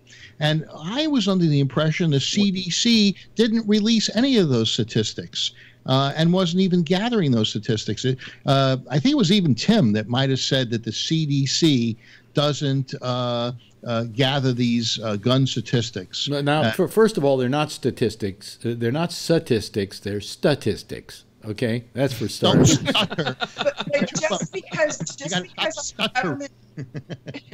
just because our government isn't allowed by a law from a stupid frickin' Republican. But you don't get it. You don't get it. I'm saying that the guy's lying. I'm saying this guy Crowder. There is actually a rule. This guy Crowder, who is a real conservative type guy, I'm saying he came up with some bullshit thing in a conversation, didn't support it with a written document or anything, and said something that I believe is not true. Terry, just listen to Terry Gross today. Yeah, actually it is. But listen to Terry Gross today. Her show, Fresh Air, they had Fresh Air. They did the interview with the guy, and he regrets putting the bill forward, and the bill became a law. And because this jackass, Fresh Air, and because this jackass, the CDC isn't allowed to do research on gun violence in the United States. Right. Having said that, though, let's make sure, and Damien talked about it on his show today, too, but let's make sure that we're not the only country in the planet. So if we need statistics for stuff like that, we can go to like-minded places socioeconomically and find out what their information is. Yeah, they don't have any guns still. Yes, they do. New Zealand, they do have some, but they have regulations that are really strong. But they do have guns. You can have guns in there. Mario. Yes, Mario. Yeah. Has anybody on the panel ever shot someone before? No, I've drawn down on people, but I've never shot them. My mom wouldn't let me shoot my brother. I haven't. Wait. Ray? I haven't shot anybody, but I had a friend who was hunting with another friend and accidentally shot him and killed him. That's a different. It's an accident. Yeah, that's different. No, it was horrible though. Of course it is. Yeah. Jeff, you've been kind of. Wait a minute. You've been quiet. Let's let Jeff say something here. Well, I always want everybody to kind of think about that. In New York City, they basically don't have those problems. That's not true. Amazing. It's so amazing. That's some. Now, I know we have a terrific police organization there. What, in New York City? Yeah. Actually, gun crime has been down incredibly in New York City. I know. Down everywhere except Chicago. That is such bullshit. There's like more gun crime in Orlando, Florida. You're looking at percentage. For instance, there's a cop in Richmond. Richmond had the 10th highest rate when I was there in the nation. But there's only 100,000 people. So what they did was they took the percentage of murders to the number of people, and they came up with a thing. I'm talking about actual crimes. Okay, wait a second. Are you telling me Cleveland, Ohio is a small town? It's number 16. Cleveland is small? No, it's Orlando, Florida. Not a small town at all. Well, it's not Podunk, but it's not New York City. New Orleans, Cleveland's Louisiana. unreasonable. New Orleans is number 10. LA's big. Detroit, Oakland- Michigan is number 9. Yeah, well, Detroit is. Baltimore is number 7. By the way, everybody, excuse me if I keep brushing my eye and stuff, but it's itching like crazy. It's really terrible. Go ahead. I mean, why are all the Republicans focusing on Chicago? It's because Obama came from there. It's because Obama came from there, so that's why you're doing it. No, because it has onerous. Yes, it has very onerous gun laws. Like what? You can't buy them. Because they get them from other states. Well, no, they get them illegally. Yeah, they go across the river and get them from other Indiana states. and every. Come on. You think that the people that are shooting people up in Chicago go to a gun store and buy those? Wait a minute. Now, hold on a second. Hold on a second. Hold on a second. Are you saying that it's hard to buy a gun in Chicago, right? Yeah. But it's not hard to have one because Right, you can but they go. get- You can go to the next state and buy one. No. What these people aren't going to the next How state do you and buy know? them. They're buying them out of a trunk of a car. Which You know? went to the state next to them. He saw it on a movie. They steal them from people's houses.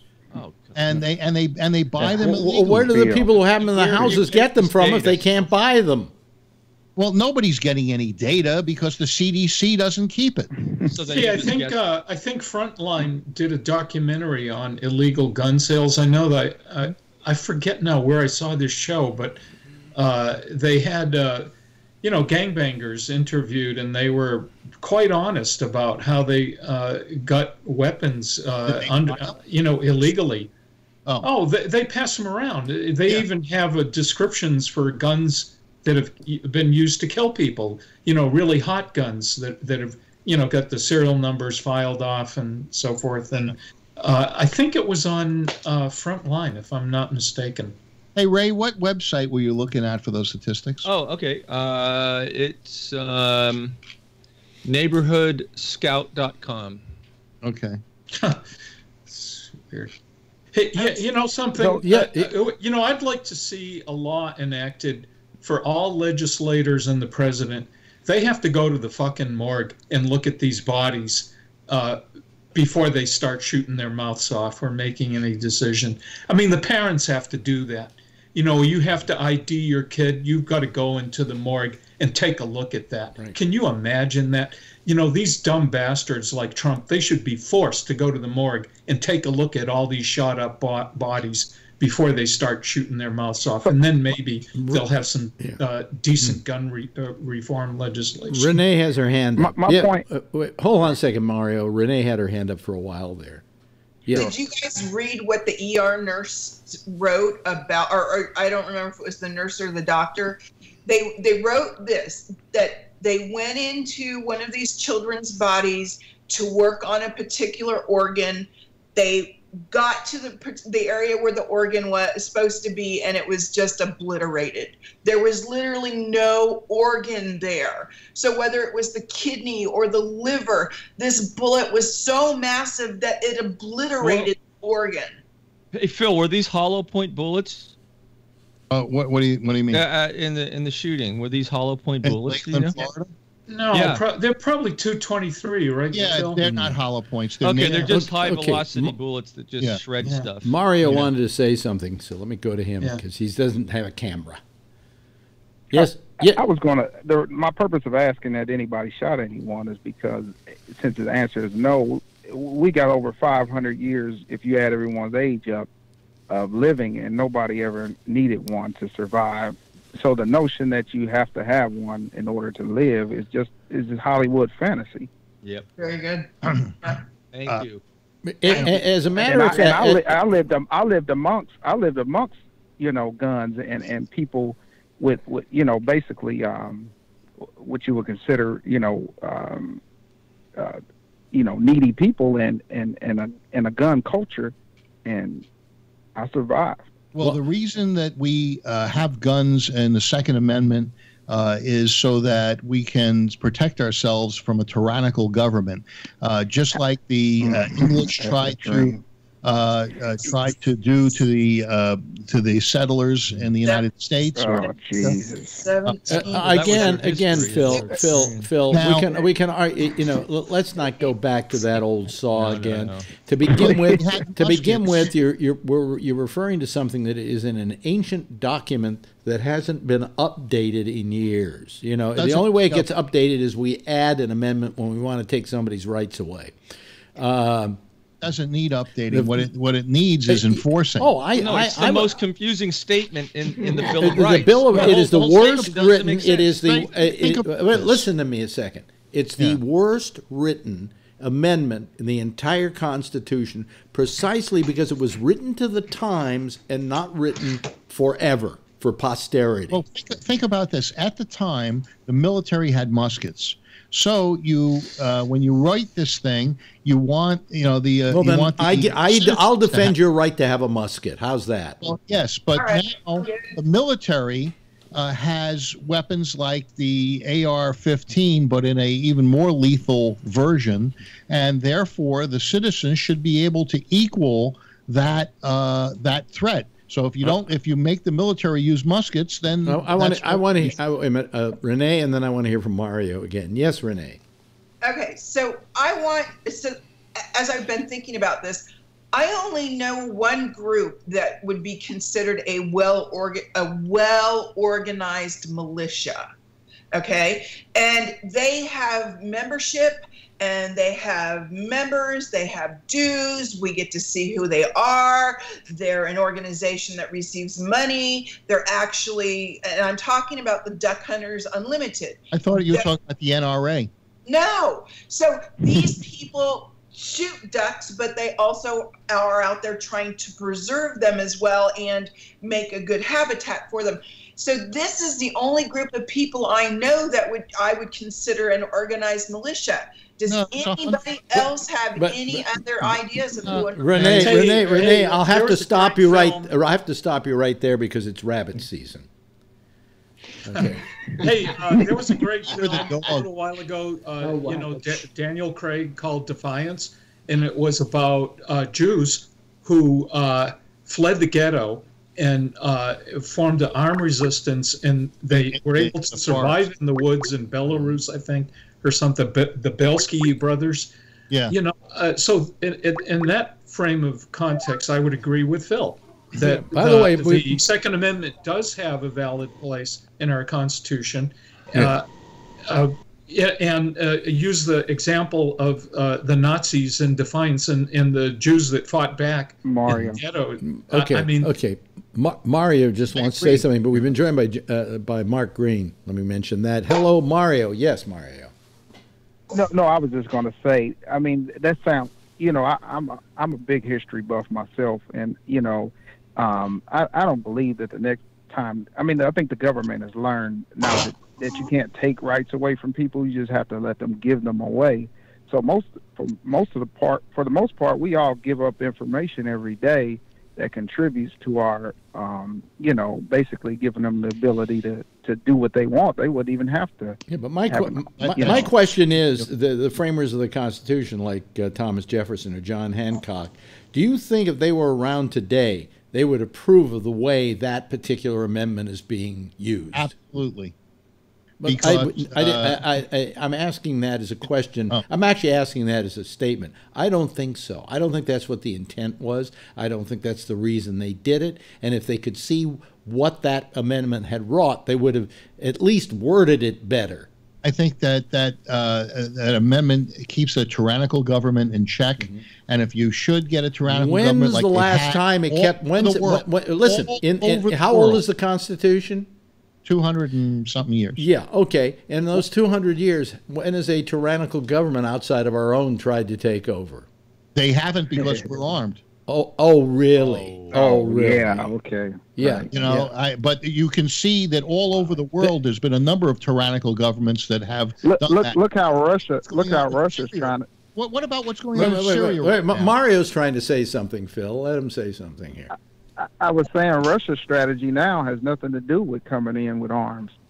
They're just helping us essentially destroy each other from within. Well, as Alex says, that's a what about?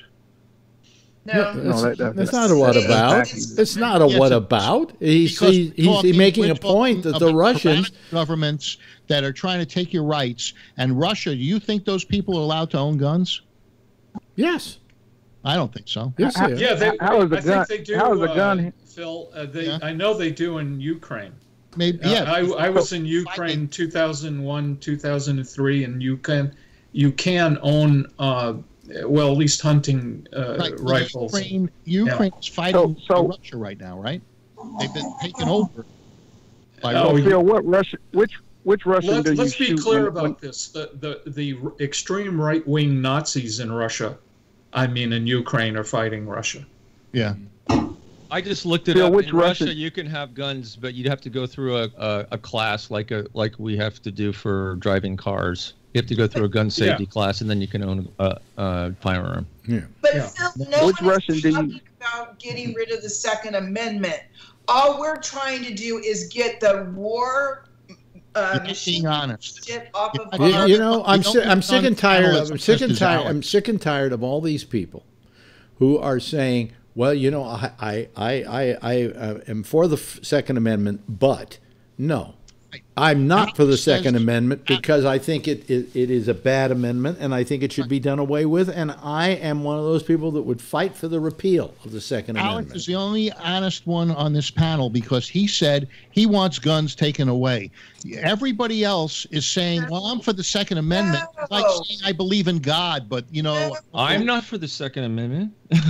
No, but Alex is the one that said, let's take a little poll here. By a raise of hands, and Mario, we can't see you, so you can just say Mario. Raise your hand if you would just like to get rid of the Second Amendment. Okay? That's 3 out of the, 4. 4 out of us. Now, how about you, Mario? Actually, I'm undecided on doing away with the Second Amendment. Mm-hmm. Any of you other people undecided? The ones who didn't raise your hand? Yes, Jeff. No, I had my hands twice. Oh, you had your hands twice.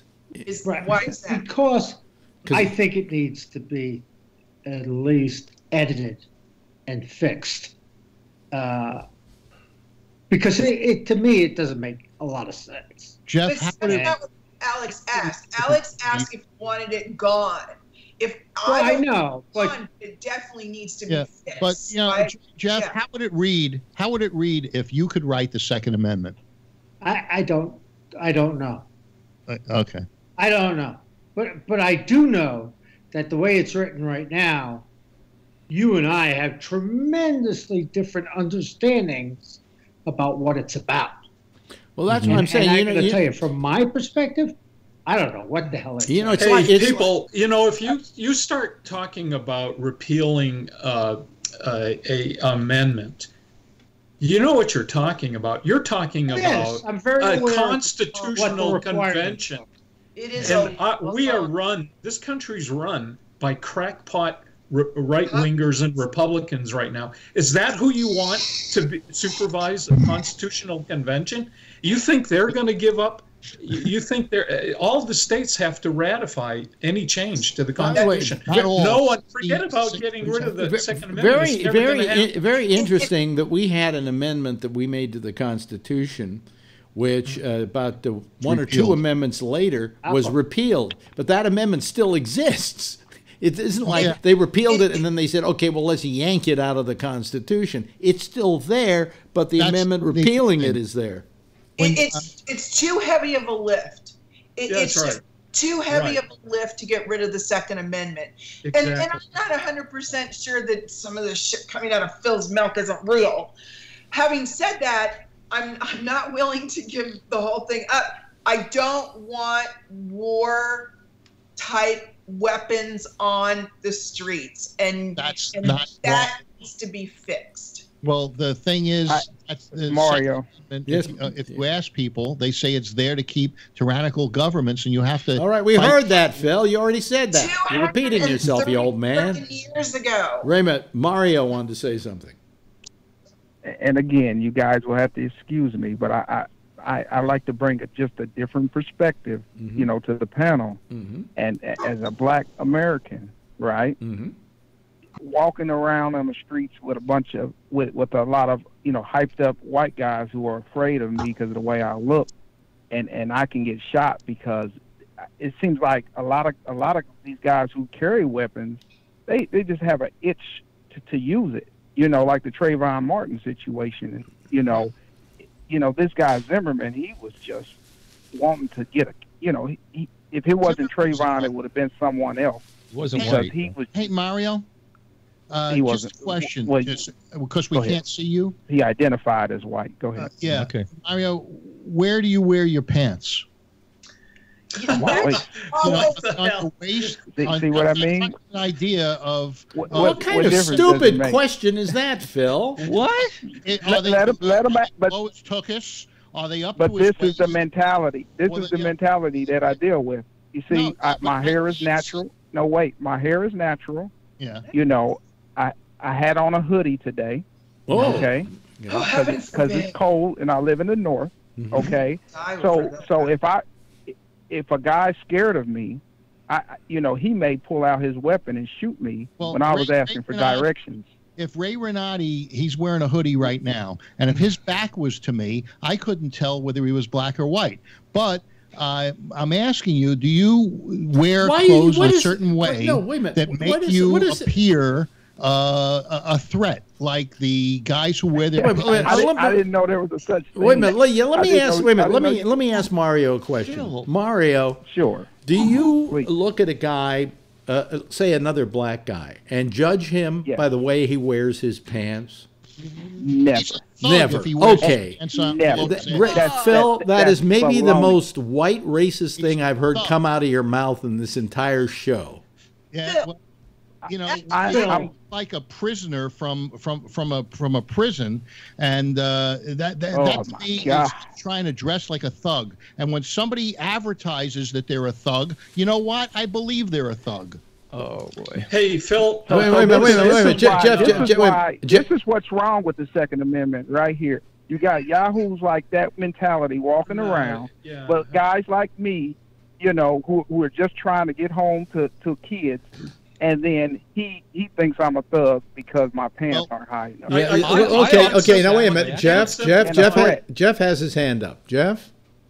I know that Phil is about ready to have prostate surgery, and maybe when you're in the hospital, they could do a little neurosurgery at the same time. No. Maybe just a little. I'm beginning. Hey, I want to say something. I'm thinking the I best wanna way say to. something.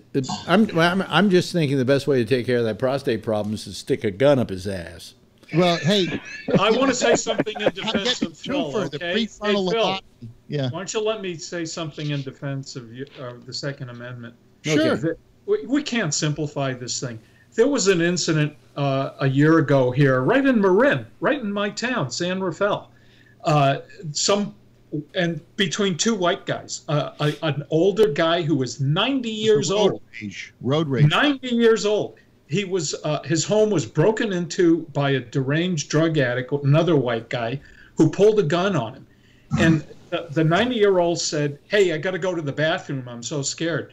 So the guy said, "Okay, hurry up." So he goes into the bathroom. He pulls out a gun and he starts shooting at the Kid. the assailant. And he plugged him twice in the stomach. The assailant got a shot off at the 90-year-old, and the 90-year-old turned out to be an ex-sheriff, so he had experience with a gun, but he saved his life by plugging this guy twice in the stomach. The guy goes to the hospital, the perpetrator, and says, "Oh, I misfired my weapon." So the doctors didn't believe him. Right, 2 shots in the stomach, he misfired. So there's a lot of situations like that where weapons are totally valid for home defense. Mario. So see, Phil is an ex cop or Former former reserve officer. what do you call it? Former reserve officer, yeah, But or as we see, call so him, rent-a-cop. So he this is the mentality that even the officers are carrying around. Oh yeah. That's Hey, scary. look, if somebody advertises Because he that- represents, Oh, you I'm willing represent. to believe him. Yeah. That, Well, that how is doesn't that- mean you're a thug, Phil. Because I'm struggling with the correlation. Thugs, if you look in prison or you look at this gang stuff, MS-13, all of these gangs, they wear their pants down around their tuchus. Wait a minute. Can I answer to that? Yes, please answer that, Mario. The stupidity here is really astounding. In the mid 1980s, just real quick, the mid 1980s, a bunch of Jewish guys backed, Russell Simmons and some different guys in New York, and they noticed that, hey, these young teenagers are wearing their clothes bigger. They want them bigger. So they started companies like Fat Farm and the others, just no different than the white kids who are misfits, wanted the bigger clothes. So companies made those bigger clothes for it's them. funny. So, funny. Wait, hold on a second.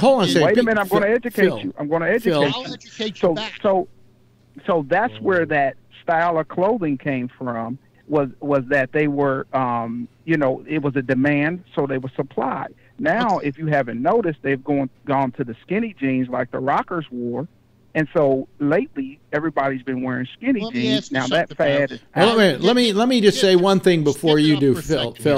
Before you do, wait a minute. Hold on a second. Wait a minute. I'll get to you. You're next, okay? But what I was going to say, it was the very question I was going to ask Mario about those low-riding pants, that they're actually made to be worn that way. That's the way they are styled. Because Mario, Alex, wait a second before I lose my train of thought. Mario, if you're walking down the street and you see a bunch of white guys with SWAT stickers on their forehead, it's different. And swastika. You see a bunch of white supremacists. Swastikas. Does that give you an indication that maybe they're up to no good, or they are no good because they're there advertising the fact that they don't like you? Okay, let me tell you something. I drive a truck for a living, as we know. Yeah. I was in Springfield, Missouri. I got turned around on the road, and I couldn't get off of that road with my semi. So a guy comes over to help me.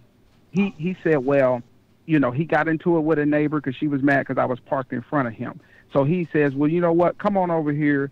No, he walked back to his house. He told me when the tow truck gets there, he would assist me. Yeah. So I went to run over to tell him because I thought of a new way to get out. When I go over to his house, which was like 4 houses from where I was stuck, he had a sign on the garage said, "Coon Hunters." Oh, right? Jesus God. Well, Coon Hunters. Give you an indication. Wait, no. You wait. So when I knocked on his door, I said, because he had come to me and he was polite at first. So I said, hey, when they come, I was like, actually, could you help me? He said, yeah, sure. Here's my point. He was an ex-truck driver, okay? And that superseded. So when I saw that Coon Hunter sign, I didn't run. Yeah, I went and knocked on his door. So to answer your question, what's the difference? For instance, if you were walking down the street and you saw half a dozen white supremacists, and that would Phil, give it up, Phil. Give it up. You wouldn't think that these guys are bad guys.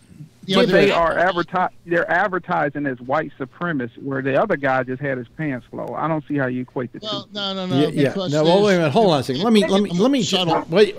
me jump in here. Okay. Mark hasn't said a word. I'd like to hear what Mark's got to say about all of this. Well, I heard Donald Trump yesterday say that guns should be taken away from people, and due process should come afterwards. Well, nobody was really happy about that. But you know something? I even think that guys who came back from the military with PTSD should not be allowed to own a gun. Until they get help and their issues are under control, they shouldn't have. By the way, one of the people on the chat line wrote this with a question mark. SWAT stickers? Are you from Boston, Phil? No. How do you know somebody has PTSD? They say they have PTSD and they get benefits from the military. Because they say they have it, they get these benefits, and then when a guy has PTSD or says he does or whatever, and they go off the deep end, they say, oh well, he was such a nice guy. Well, if you say you have PTSD, then you shouldn't have a gun. And if you're going in for if you got a restraining order against you, you shouldn't have a gun. And if you've been given 5150 where you're a danger to yourself and others, you shouldn't have a gun. And if you're a former policeman, you should have to give your gun up. That happens when it's got to be reported. And if they don't, how do you know, Phil, whether somebody has PTSD? Let's say he that person, he or she applies for. Well, suppose he does. Suppose they don't. Moron. Suppose You're they a don't. Fucking moron. Yeah, like you have PTSD. Hey Phil, I have PTSD. I've never been in the military. Should Well, I I'm not be talking able to own a gun? Yeah, well, you shouldn't have a gun either. Why? Because I'm a dangerous person. No, because you said earlier that you don't like guns. You've been on some sort of drug for 35 years to keep you in check, and you know what? No, not in check. Well, in even keeled. So I should never have told you that. I know. Well, I'm not going to use it against you, but you know. I sag though. I do sag. I wear saggy pants too, Phil, and a hoodie. I do, but that's only because sometimes I'm wearing one of the large pair without. Aircraft attacks your house with your gun. And let me, Sir Adam. Good question. the reason this is ridiculous, with your statement, other than it being racist as shit, the reason it's ridiculous is because you people who don't know fashion should really stop acting like fashion. you do. That's fashion. Thank you, Renee. It is fashion. Phil, and let me say It something. was a trend. Yeah, and like the pajamas you and I are wearing is fashion. Hey, Yeah, that's listen, Phil, Renee is especially when I pull it absolutely up to here. Mario. Yeah, Mario. Okay, Mario wants to say something. All right. I was going to say to Phil, back when they did the shootings in Colorado, the trench coat mafia kids, trench coat doesn't mean automatically that you were going to shoot up a movie theater or a school. When you got a guy with a trench coat, he's either going to shoot up a school or a theater, or he's a flasher. You know. Or he's cold. You go to the jokes when you can't answer. And you know what? He does, Mario. What was the temperature? Hey, Mario, what was the temperature in Colorado when these guys came in with the trench coats? Was it summertime? That's not the point. Trench coat means. You're out. I don't know. Okay. If it was what was the temperature? It's hot, and it would give me pause. No. What was if I saw a kid in a trench coat. Wait a minute, Mario. If I saw a kid in a trench coat and it was 85 degrees, 90 degrees out, I would say to myself, "What is this guy doing? Calm down. You know, Phil. what's he Phil, up?" so how have you not already shot somebody? I put his hands up. Pisses me off. I'll tell you, Mario, the guy who reached down below his seat put his hands up before I pulled the trigger. When I told him, "Let me see your hands," he said, "No, don't shoot me," and he put his hands up. Otherwise, when that guy was going under the seat, he was going to die. Do you realize the racism you were engendering tonight? How do you know if the guy I was almost shot? No, I'm not talking about that. I'm talking about just your whole demeanor about that you're going to judge somebody about how low he wears his pants. Listen, I live in Harlem. I see them all the time. And the only thing I ever wonder about, and I'm sure Mario will probably agree with me, is the way in which they are able to wear the pants that way and they don't fall off. They keep holding them up with one hand. No, they don't. They walk with them like that. Am I right, Mario? And there's a real trick to it. I have watched this, and I've had this hidden desire to go up to somebody and pull those pants down to their knees. Well, that's only because you want to give them a blowjob, but that's another story altogether. I've had that fantasy about walking up to one of these kids with the pants on, whether white or black, it doesn't matter, and just going boom down to the knees. The joke's on you, Phil, because I was in Oakland 2 weeks ago, and there was a kid walking on the street, black kid, and he had a real saggy pants. They were coming down, and they slipped down. You know, for the first time in my life, I saw this, and he had a second pair of pants on. Well, he wasn't. So that answers the question. He wasn't wearing the official ones that are made. No, but Phil, hold on a second. It's a fashion. There's Renee rappers has and spoken word. Renee has her hand vocal. up. Renee has her hand up, and then Ray has his Renee hand was up. 100% right. You know, this is a fashion. You can't judge people by fashion. And it's coming out of fashion too. And it's bad for the men. Just to let you know, it's really bad for the guys because it's into the skinny pants now. And the problem with that is it keeps you guys puppies too warm, and so these skinny jeans are not good fit. Renee, can you imagine me in skinny pants? Oh God, no.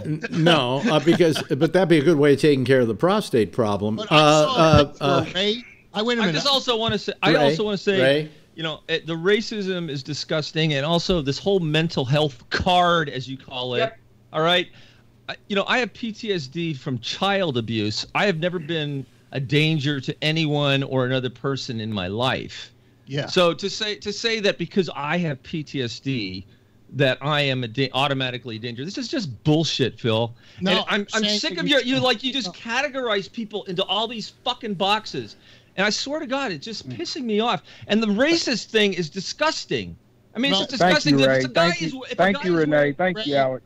If you have an issue that you could go off the deep end, and your psychiatrist, no matter how unfortunately you got it, our military men didn't deserve the PTSD that they got. Maybe some of them have it and really have it, and neither did Ray.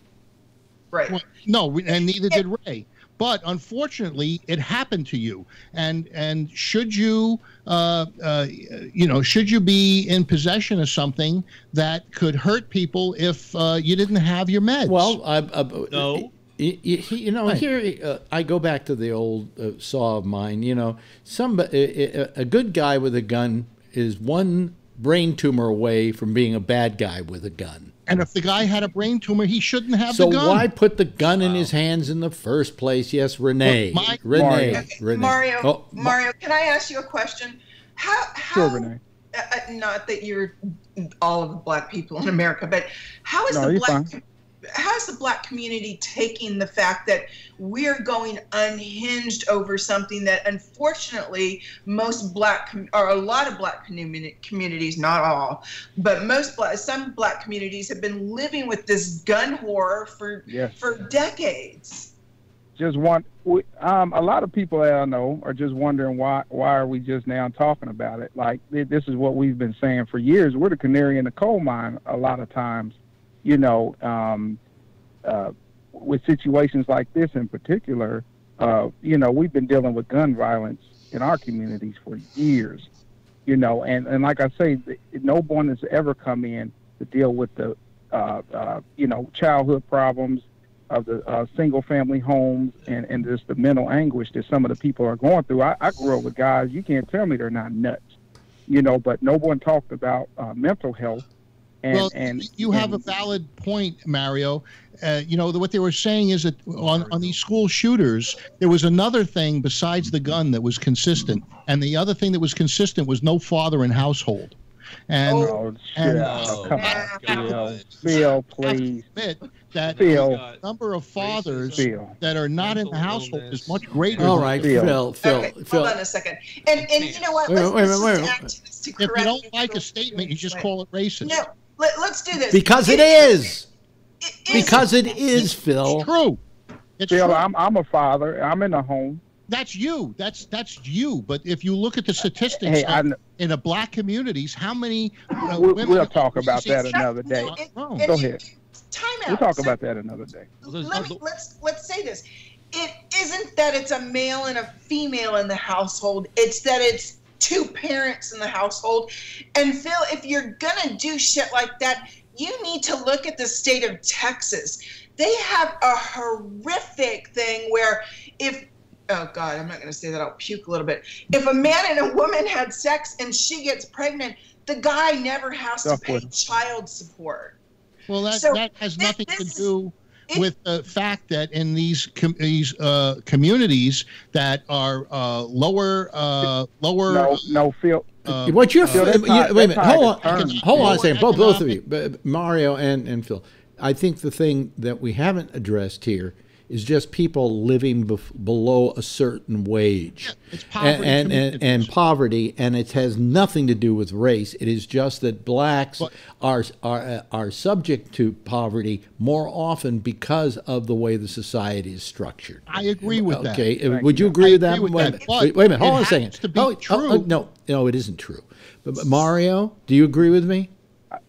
I would agree with you, and I'd also like to thank you, Ray and Renee, for being open-minded and recognizing, just the racism with some of the statements. Hey, I know. Yeah, I support Colin Kaepernick. I mean, we have institutional racism. Look, he's better than maybe a third of the quarterbacks in the league, and he hasn't been able to get hired because he kneeled down. He took the knee. Definitely. Yeah, good for him. I support. By the way, when 100%. you're knighted by the Queen, don't you take the knee? I mean, why is taking the knee necessarily disrespect? All but still if I were Kaepernick and I really wanted to make a statement, I would have pulled my pants down and mooned the flag. He was taking the knee because of Black Lives Matter, and he felt that the cops were wronging the black community. And then he wore a set of socks with pigs on it. What have you done to prove him wrong, Phil? Just listen to if you listen back to this and listen to yourself. Listen to yourself tomorrow. Like it is. And you know what, Mario? It's once in a while you need somebody to take the other side of the card so you can have a reasonable discussion. If everybody sat there and agreed all day and you had no one that took the other position, you would just be looking at the mirror. Tonight Ray has been wearing at times the hoodie, and tonight you've been at times wearing the hood. So. Oh, who? The hood? Yeah. But Phil, taking the opposite position, which is something I like to do because I like to poke at people, is different from being a racist. It's not there are a lot of people that have the same view as me. And they're not, and you can use the race card if you want, but the bottom line is you're getting an honest discussion. You're getting an honest discussion from somebody that feels differently about this situation. And the race card and racism are not the same thing. Yeah, well, join the channel. Is that Roy Orbison? Yeah. The guy's got his shades on. Yeah, Johnny. Yeah, Johnny rules right now. I'm just wearing my gangster clothes. Yeah, well, you look like Roy Orbison. I'm sorry, you can't look like a gangster. Hey, Phil, if you saw a group of white guys walking down the street with their pants sagging, would you feel the same way? Yes. Absolutely. If I saw a group of bunch of thugs. Has nothing to do with color. Nothing to do with color. I even mentioned MS-13, which I think is a Latin. Please, that's the. Yeah, that's Trump's We version. gotta go. Hey. Yeah. 2 seconds. If I saw a bunch of white men walking down the street that had New Balance shoes on, I would know they were racist motherfuckers. Anyway, I think with that, they can resole those shoes. Yeah, let this then be the first step towards international brotherhood. Hey, brother, you got a dime? Wow. I gotta go buy a gun. Before they take them away, Ray. I know, because I had PTSD. I got to get it before they outlaw me. Yeah. Find out. You just put it up on the web. All right, we got to call it to a close. Thank you, Phil. Thank you, Jeff. Hey, you haven't been able to get a word in edgewise tonight. Neither has Mark. Sorry about that. Mark Green, but we appreciate him calling. One more on out. Hey, Mario, you got to call more often. You're good conscience to have around here. You're really important. Thank you. John Perulis, Ray Renati, Renee Collins, all of you, thank you for being with us. Why don't you give them a big wave goodbye so they can see. Okay, goodbye to the Citizens Panel, and hopefully we'll be back with them again tomorrow night, and maybe you as well if you decide to give us a call. It's a free thing for everybody to do. It's free to use Skype. It's free to call the Citizens Panel, and I think it's a well worth it thing to do. I can't even speak English this time of night. Sorry about my eye tonight, folks, but it has been itching and tearing like crazy, which means there's some allergy acting up here. In the meantime, we'll be back again tomorrow night, right after Damian Chaplin does the exchange at 10 o'clock.